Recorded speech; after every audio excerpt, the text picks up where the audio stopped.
আমরা বলতে চাই আলিয়া কওমি বলতে কোনো ভেদাভেদ নয়, বরং ইসলামের দুশ্মনরা সুকৌশলে আলেম ওলামা এবং মুসলিম উম্মার মাঝে বিভেদ সৃষ্টি করার জন্য এমন একটি অপপ্রচার চালিয়েছে। ফার্স্ট হয়েছে বি ইউনিটে এবং ডি ইউনিটে, কিন্তু একজন শিক্ষার্থী সে ইংলিশে ভর্তি হতে পারে নাই। ভর্তি না হতে পারার কারণ হচ্ছে সে মাদ্রাসা ব্যাকগ্রাউন্ড।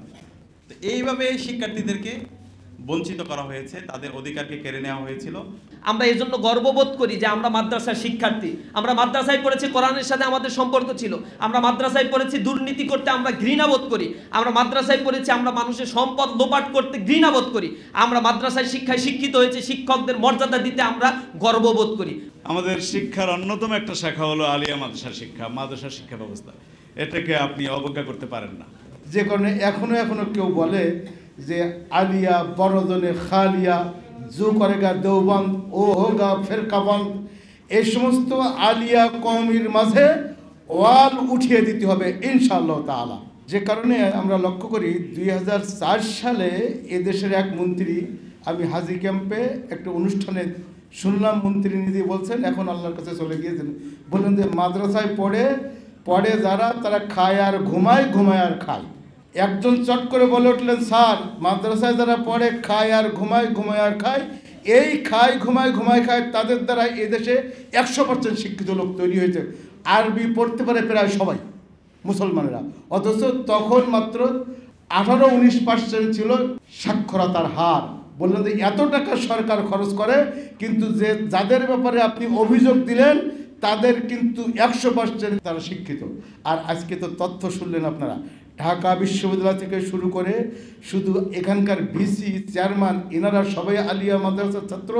আলিয়া মাদ্রাসায় পড়ে দেশে বিদেশে সরকারি বিভিন্ন অফিস আদালতে সর্বোচ্চ মেধার স্বাক্ষর রাখছেন। বাংলাদেশের সচিবালয় থেকে শুরু করে বিভিন্ন অফিস আদালতে আলিয়া মাদ্রাসার শিক্ষিত এই ব্যক্তিবর্গ সর্বোচ্চ মেধার স্বাক্ষর রাখছেন। ঢাকা বিশ্ববিদ্যালয়ে ফার্স্ট হওয়া, ভালো ইউনিভার্সিটিতে, ভালো মেডিকেলে। ইকবাল ভাই বলে গেলেন ওনার ছেলে মাদ্রাসায় পড়ে, আমরাও বলি আমাদের ছেলে মেয়েদেরকে আমরা মাদ্রাসার পড়ানোর নিয়ত করে, আমার এক মেয়ে ডাক্তার হয়েছেন মাদ্রাসায় পড়ে, আরেক মেয়ে ডাক্তার হওয়ার লাইনে আছেন, আরেক মেয়েও ইনশাল্লাহ ডাক্তার হবেন, আবার একটি মাত্র ছেলে সে হাফেজ হয়ে আলেম হয়ে এদেশে দোয়া করবেন যেন খেদমত করতে পারে। এই হলো আলিয়া মাদ্রাসা। অতএব মাদ্রাসা শিক্ষায় এদেশের সচিবালয়ের অনেক বড় অফিসাররা এখনও আছেন, স্যারেরা জানেন, তাদের ধারণাও নেই যে আসলে মাদ্রাসায় কী পড়ায়। দেখা গেল একজন বড় ধরনের সরকারি কর্মকর্তা একটু ওয়ার্কশপে বসে আছি, উনি হঠাৎ করে বলে বসলেন যে আসলে মাদ্রাসায় কি ইংরেজি অঙ্ক পড়ায়। এখনও এই যুগেও যদি ওই সমস্ত চক্রান্তকারীরা ঘাপটি মেরে বড় কর্মকর্তা হয়ে থাকেন, তাদেরকেও আমরা বলবো আপনারা মাদ্রাসা শিক্ষা নিয়ে, আলিয়া মাদ্রাসা শিক্ষা নিয়ে স্টাডি করুন। ইসলামের শুরু থেকে ওয়ালাকাদ বাআসনা ফি কুল্লি উম্মাতিন রাসূলা আনি ইবুদুল্লাহা ওয়াজতানিবুত তাগুত। আল্লাহ রাব্বুল আলামিন যুগে যুগে নবী এবং রাসূল পাঠিয়েছেন এক ও অভিন্ন আওয়াজ দিয়ে সমস্ত প্রকারের মত পথ ত্যাগ, আল্লাহর গোলামি করা, তাগুত, শয়তান, অপপ্রচার, অপসংস্কৃতি, কুসংস্কার, দুর্নীতি, সন্ত্রাস, হত্যা, মাদকতা থেকে শুরু করে সকল ধরনের কর্মকাণ্ড থেকে সমাজকে মুক্ত করা, নিষ্কলুষ করা, নির্ভেজাল করা, এই বিধান নিয়ে, এই বাণী নিয়ে নবী এবং রসুলগণ এসেছেন।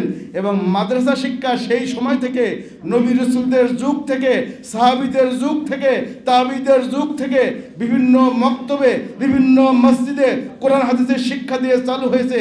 আলিয়া মাদ্রাসা নামে আমরা 1780 সাল বলছি, কিন্তু আসলেই ইসলামের শুরু থেকেই মাদ্রাসার শিক্ষা চালু হয়েছিল, এখনো আছে। কিয়ামত পর্যন্ত, যতদিন পর্যন্ত দুনিয়া আছে ততদিন পর্যন্ত এই মাদ্রাসা শিক্ষা থাকবে। যেদিন কোরআনের আয়াত উঠে যাবে সেদিন কিয়ামত হয়ে যাবে। ইযান দারাসাল কুরআনু ইনদারাসাতিল আশিয়াউ কুল্লুহা। কোরআনের আয়াত যখন মুছে যাবে সমস্ত কিছু আল্লাহ তাআলা তখন উঠিয়ে নেবেন। অতএব এই আলিয়া মাদ্রাসা শিক্ষা থাকবে, মাদ্রাসা শিক্ষা আছে। আমাদের জন ম্যাকলে এই আলিয়া মাদ্রাসা শিক্ষাকে যেভাবে ঘষে মেজে উনি একটা কথা লিখেছিলেন, the minors on Indian education, একটা সুপারিশ করেছেন যে ভারতীয় শিক্ষা ব্যবস্থার উপর একটা কথিকা লিখলেন, একটি সুপারিশ লিখলেন।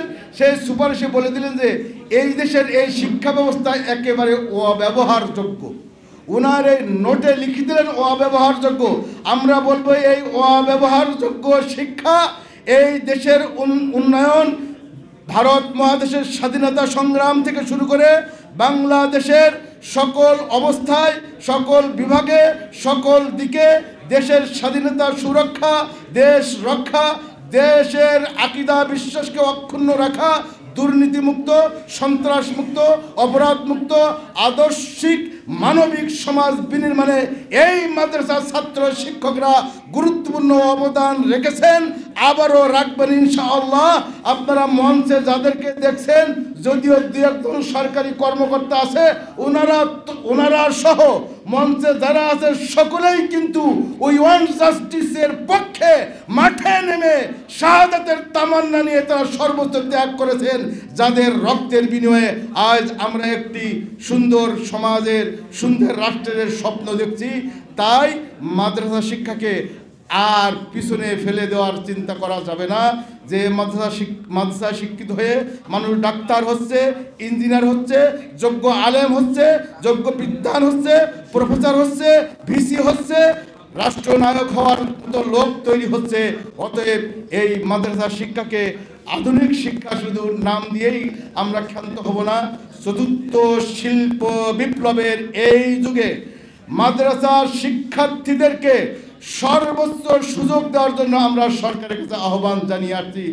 আজও আপনাদের মাধ্যমে, সবার মাধ্যমে আহ্বান জানাই, বর্তমান বাজেটেও কিন্তু মাদ্রাসার প্রতি একেবারে সামান্য বাজেট রাখা হয়েছে। সামান্য বাজেট, এটা আপনাদেরকে মনে রাখতে হবে, আমাদেরকে এ ব্যাপারে সিরিয়াস হতে হবে। যেখানে সাধারণ শিক্ষায় 67% আর কারিগরি ও মাদ্রাসা শিক্ষায় হলো 11%, অথচ কারিগরি আগে, তাহলে কারিগরি যাবে বেশি বেশি, মাদ্রাসায় বলতে নেই বললেই চলে।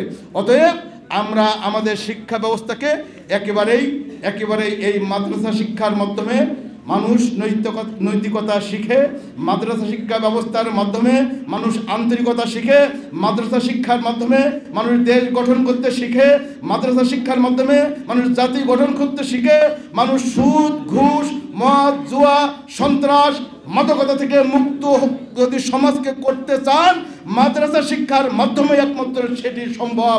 মাদ্রাসার শিক্ষিতরা গার্লস স্কুল, গার্লস কলেজের সামনে যেয়ে কিন্তু তাদেরকে ভিক্ষুকের মতন সাইকেল নিয়ে দাঁড়িয়ে থাকতে দেখা যায় না।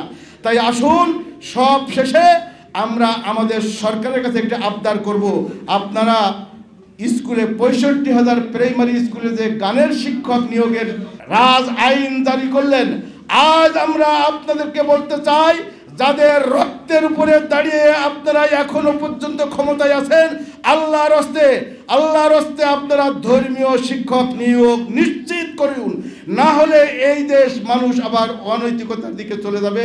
আসুন, আল্লাহ রাব্বুল আলামিন আমাদেরকে, আমাদের সমাজকে, আমাদের জাতিকে, আমাদের দেশকে নৈতিকতা সম্পন্ন দ্বীনি আদর্শের ভিত্তিতে, ইসলামী দাওয়ার ভিত্তিতে, কোরআন সুন্নাহর আলোকে আমরা যেমন জীবন গড়ব, আমাদের জাতিকে কোরআনের আলোকে গড়ে তুলতে হলে ইসলামী শিক্ষা, নৈতিক শিক্ষা, ধর্মীয় শিক্ষা, দ্বীনি শিক্ষা, আলিয়া মাদ্রাসা শিক্ষার কোনো বিকল্প নাই। আল্লাহ তাআলা আমাদেরকে কবুল করুন, সবাইকে কবুল করুন, আমিন। আসসালামু আলাইকুম ওয়া রাহমাতুল্লাহি ওয়া বারাকাতুহু।